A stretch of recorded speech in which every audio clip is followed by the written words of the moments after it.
And I wanted to start this closing off like this. When we're kids in our childhood, we play at being, right? As kids, we play at everything. We play, as superheroes, we play at professions. For example, when I was little, I played Tarzan. I'll even explain it here. It's not that I played Tarzan, I thought I was Tarzan. Can you understand? I thought that my mom would make a little loincloth for me like this, right? And I played Tarzan all day long. My dad made a little wooden knife for me, and I played all day long. And my Tarzan today is wonderful because I lived there, I call it the countryside, right? So my parents decided to move to the city. When we arrived in the city, my house was very simple. A little wooden house that my dad built himself, and the wood wasn't even treated. My mom would put toilet paper in the cracks to keep the cold wind out, right? And the little house had 2 rooms, but the land was really nice. The land at the back had a mulberry tree. I remember that when I arrived and saw that tree like that. By the way, mulberries, for me, the taste of childhood, because I grew up eating mulberries. And that mulberry tree had a big branch, and this branch had a rope, and on that rope, an old rope that had been there for many years, hanging there were some old tiles underneath. When I saw that, I thought, my Tarzan is guaranteed, of course, because that rope was going to be the vine. My Tarzan, right? Done? Oh man, I played Tarzan all day long. Home. I would run on that roof, climb up on it, grab that rope, let out a Tarzan yell, and swing to the other side. And that's how I played Tarzan all day long. One day, my dad was watching me. And when our dad is watching us, it's different, right? Well, my dad passed away when I was 9 years old, so I must have been around 8 at the time. My dad was just hanging out watching me. And I thought to myself, wow, Dad is watching. By the way, a tip I give to parents here is to watch your kids. Folks, I've messed up a lot in that regard too. Sometimes, for our kids, what we're watching is more important than necessarily what they're doing. Grandkids too. That's why they go like, hey Dad, hey Mom, look at what I'm doing here, right? Oh my God. When I saw that he was watching me, I thought the high point of my Tarzan was the vine thing. He looked at me like that, and I think he was even enjoying watching me play. I jumped on that, grabbed that rope, let out my Tarzan yell, and off I went. I think, folks, that I might have overdone it a bit because my dad joked later that it was the longest Tarzan yell he ever heard in his life because the rope snapped, It fell in such a way that it knocked those tiles off, right? My mom had to run to help me while my dad was just laughing instead of helping Tarzan. It fell in such a way that it knocked those tiles off, right? My mom had to run to help me because my dad just burst out laughing instead of helping Tarzan. When I went to sleep at night, my Tarzan solved all his problems. And when I woke up in the morning, a new Tarzan was born. As we grow up, we don't play at being anymore. In adolescence, we already dream of being. Just look, the teenager, they already have. In fact, teenagers are pressured. There's always an aunt or an uncle who asks us, so what are you going to be? What are you going to be? It's like we can't be nothing. Have to be something, right? That's what a teenager is. The teenager is at a crossroads. He has several paths to take and has to choose one of them. The problem is that many times we isolate ourselves. In adolescence, we want to make choices and decisions on our own. And many times we don't make good decisions. And I've never seen anyone who takes a wrong path, halfway through that wrong path, find a shortcut to the right path. I've never seen it. Normally, when you take a wrong turn, you have to go back down it again. Take the crossroads again and take the right path, which normally the right path is on the opposite side. It's usually the opposite side. Well, I'm going to open my heart to you all here, just like I've been doing from the start. And I'll tell you that it wasn't much different for me. Folks, back in my preteen and teenage years, I flunked right. They call it failing. Here they call it flunking. I think they still call it flunking to this day. Folks, I flunked twice in the 5th grade. 5th grade on my schedule, I did it 3 times in 5th grade. I entered 5th grade and flunked. Entered and flunked again, you know what I mean? Even today when I see a child, I ask, what grade are you in? She says 5th grade. It gives me something. I have a trauma with 5th grade. If I were the minister of education, I'd skip from 4th to 6th. There wouldn't be a 5th grade. I'd cut 5th grade out of everyone's life, right? I flunked, but the first time I flunked in 5th grade, I really flunked. You know when you flunk? No doubt by October, I was already on vacation, just to give you an idea, right? I didn't have the grades to pass. Really flunked, I really did. Folks, when I flunked, that's what the topic was. I was my grandfather's first grandchild. Out of all the grandchildren, I was the first cousin to flunk. I was the first one. The topic was just that Edinho flunked. By the way, I thank God there were no social media back then. Can you imagine if we had WhatsApp group, right? Edinho flunked. There's going to be one there. And that was the only topic. Edinho flunked. Edinho flunked. Edinho flunked. I really did flunk. My poor mom, right? She was already a widow. My mom didn't take that story anymore.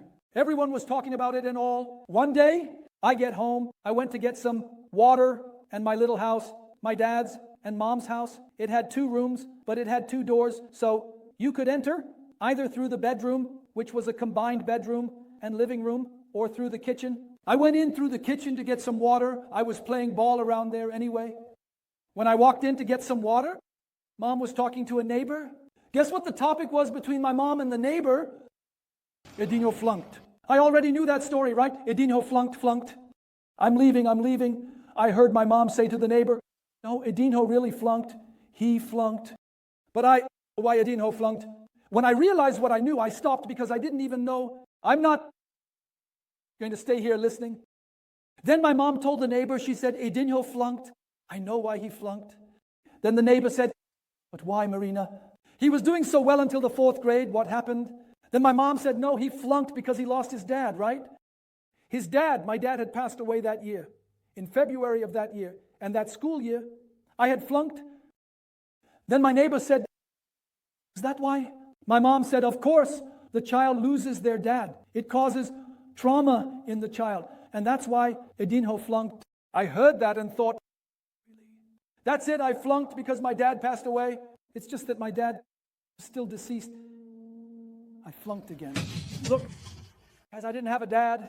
I didn't have a dad, but I did have, and still have to this day, an uncle. And that uncle is called Uncle Umi. All my uncles, both from my mom's side and my dad's side, when my dad passed away, we had the support of everyone. They all helped us wonderfully. They brought us closer together, and Uncle Omi was the one who really embraced the cause. Uncle Omi, one of my mom's brothers, made us go to his house. You know that when we lose a family member, the hardest part isn't just the loss. It's going back home. And Uncle Me made us go to his house. We practically stayed at his house for a month. Aunt Chimbika, Uncle Me, and Chris was just a little kid. And we went there, and Uncle Mai started to become a role model for me. Uncle Omi started teaching me a lot of things.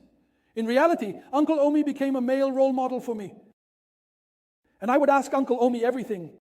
I would stay with Uncle Omi. And Uncle Omi was helping me, and he would talk, give advice, and also scold me. I would go to the fields with Uncle Omi early in the morning. I would go to the area with Uncle Omi. And Uncle Omi started to become a role model for me. They would ask me, who do you want to be when you grow up? And I would always respond, like Uncle Omi, he was my role model. I had failed, I had flunked again, for the 2nd time. And I was already 11 years old. And everyone already knew that I had flunked, even Uncle Mai knew. But I hadn't found Uncle Mai yet, can you understand? I lived in the city, here in Rio Grande, and Uncle Me lived out there, at my grandma's place with the folks out there. So what happens? Every vacation, I would go to Uncle Mai's house. That vacation, I told my mom, I said, Mom, can we go to Grandma's house this time? Then my mom asked, why? Go to Uncle Mai? I said, no, I want to change things up a bit. I didn't want to face Uncle Me, you know. But what I wanted was to escape from Uncle Me. I'm at Grandma's house. I went to Grandma's house, and suddenly a cousin shows up asking us to go fishing. A very well-known cousin in this city, now called Captain Mendonça, but we call him Dime, right? And Dime came to us to go fishing. Let's go fishing, Dime, let's go fishing. Where are we? And to fish. At the dam, the path we were taking, pretty much the same path as the farm. Suddenly, my people, I spotted from afar, far away, my little red hat with a shovel on my back, coming from over there to here. Who? Uncle Me looked at my uncle and said, is that Uncle My man? He said, yeah, oh, I think that's really Uncle Mai. I said, let's go back then. We'll think about it another day. Let's go back. I don't want to see Uncle Mi. Man, I failed, I flunked. Uncle Mai is going to say something. Then Uncle Mi said, oh, let me handle it, because he had already passed by, right? Then Uncle Mi came up with a wonderful, smart idea, saying, hey, here's what we're going to do. When Uncle Mi is coming, we just walk past him and say, hi, Uncle, and keep going. And that way we avoid seeing Uncle Mi, and he won't have time to say anything. I said, dude, good idea. Reading the mistake. Uncle Mi started coming, and we were about to pass by him. When he saw it was us, Uncle Mi started to slow down his pace. And I started to quicken my pace. Uncle Mi passed by, and I said, hi, Uncle, how's it going? Uncle Mi stopped. Whew. When he stopped, out of respect, I stopped too. So he stopped like that. I gave him a kiss. Sorry for the kiss even today. Hi, Uncle, how's it going and all? I'm trying to sneak away. He took the shovel off his back. He put the shovel on the ground, placed the shovel's foot down, leaned on the handle, looked at me. You know when someone looks at you, like you're the only person in the world, like through a lens, you know. He said to me, so Edinho, I heard, Edinho, that you changed professions, right? I said, what do you mean, Edinho? I don't even work. He said, no. So you're not a student anymore. So now you became a fisherman, is that it? I see you there with the fishing rod. You're a fisherman. Right? That's right, Edinho. Go for it. Keep going, Edinho, with that one. By the way, Edinho, if you need help, just call me. No, right, Edinho, you won't need help. You've already chosen the path, right, man? He grabbed the shovel again, put it on his back, and left. My people, I remember I got stuck like that, you know, the feeling of needing to pee and poop at the same time. An uncle was leaving, and Jimmy was calling me, let's go fishing. Let's go fishing. And I was thinking, I remember telling Uncle, but it wasn't just the one who had helped that was leaving, like all the others. In the books and notebooks, no, it was my reference that was leaving. It was right there that it was leaving and slipping away from me. And I was 11 years old. And I thought to myself, I will never disappoint Uncle or myself again.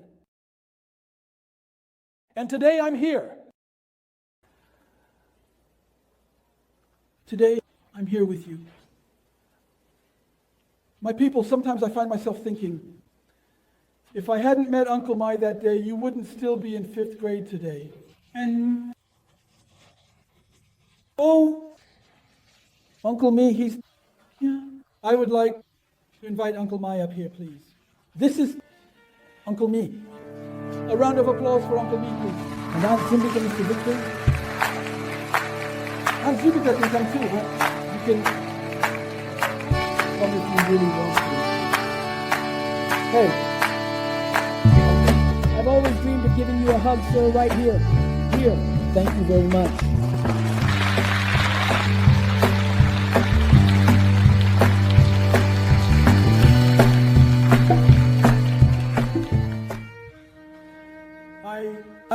Aunt, this one here, took care of me too. Thank you, Aunt. It's always...